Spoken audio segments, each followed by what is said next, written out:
વડોદરામાં દારૂના 2 મોટા કન્સાઇનમેન્ટ ઝડપાયા। હવે સવાલ માત્ર દારૂનો નથી, સવાલ છે જવાબદાર પોલીસ અધિકારીઓ પર થનારી કાર્યવાહીની। લઠ્ઠાકાંડ બાદ ગૃહ રાજ્યમંત્રી હર્ષ સંઘવીએ સ્પષ્ટ જાહેરાત કરી હતી કે પોલીસ સ્ટેશનની હદમાંથી મોટા પ્રમાણમાં દારૂ ઝડપાય તો જવાબદાર પીઆઈ અને પીએસઆઈ સામે કડક કાર્યવાહી, સસ્પેન્શન સુધીના પગલાં લેવામાં આવશે। હવે વડોદરામાં જ એક બાદ એક 2 મોટા કન્સાઇનમેન્ટ ઝડપાયા છે।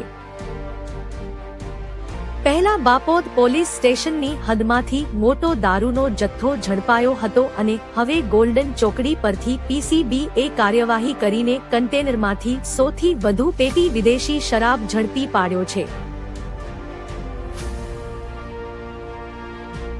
ચોક્કસ બાતમીના આધારે પીસીબીની ટીમે વોચ ગોઠવી હતી અને કન્ટેનર આવતા જ તેને ઝડપી પાડવામાં આવ્યું હતું।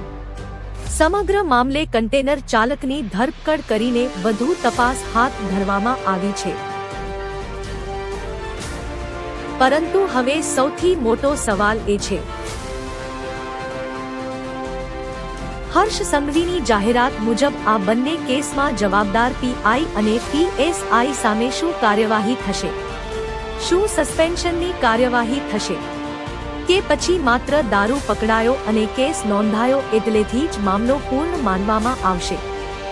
વડોદરામાં ઝડપાયેલા આ 2 મોટા કન્સાઇનમેન્ટ બાદ હવે પોલીસ વિભાગની જવાબદારી અને સરકારની કાર્યવાહી બંને પર સૌની નજર છે।